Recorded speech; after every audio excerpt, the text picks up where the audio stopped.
સ્થાનિક સ્વરાજ્યની ચૂંટણીમાં પ્રચારનો છેલ્લો દિવસ મહેસાણાના વિજાપુરમાં ભાજપની બાઇક રેલી યોજાઈ। નગરપાલિકાના 1 થી 7 વોર્ડની બાઇક રેલી યોજાઈ। મોટી સંખ્યામાં ભાજપના સમર્થકો અને કાર્યકરો આ બાઇક રેલીમાં જોડાયા હતા। 7 વોર્ડમાં થઈને આ બાઇક રેલી નીકળી હતી।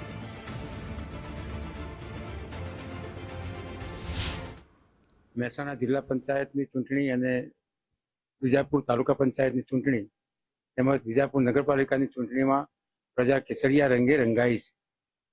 મતદાતાઓમાંથી ખૂબ આવકાર મળી રહ્યો છે। આજે વિજાપુર ખાતે 7 વોર્ડના ઉમેદવારો તેમજ 6 વોર્ડના ભારતીય જનતા પક્ષના ઉમેદવાર અને 5 નંબરના વોર્ડના અપક્ષ ઉમેદવાર રેલી વિજાપુર નગરમાંથી નીકળી હતી।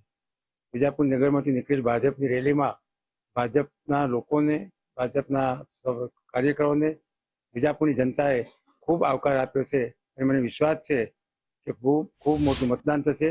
સમગ્ર ગુજરાતમાં સ્થાનિક સ્વરાજની ચૂંટણીઓ આગામી 26મી તારીખે મતદાન થવા જઈ રહ્યું છે, ત્યારે જે પ્રકારે પ્રજાનો ઉત્સાહ એવું 100% કહી શકાય કે ગુજરાતમાં તમામ જિલ્લા પંચાયત, તમામ તાલુકા પંચાયત અને તમામ મહાનગરપાલિકા, નગરપાલિકાઓ 100% ભગવો ઝંડો લહેરાવાનો છે। આજે વિજાપુરમાં નગરપાલિકાની ચૂંટણી સંદર્ભે રેલી યોજાતી લોકોનો ખૂબ પ્રતિસાદ રહ્યો છે। એના પરથી ચોક્કસ કહેવાય કે વિજાપુરની નગરપાલિકા પણ ભારતીય જનતા પાર્ટીની, તાલુકા અને જિલ્લા પંચાયત બનવા જઈ રહી છે એવો ચોક્કસ અતૂટ વિશ્વાસ છે।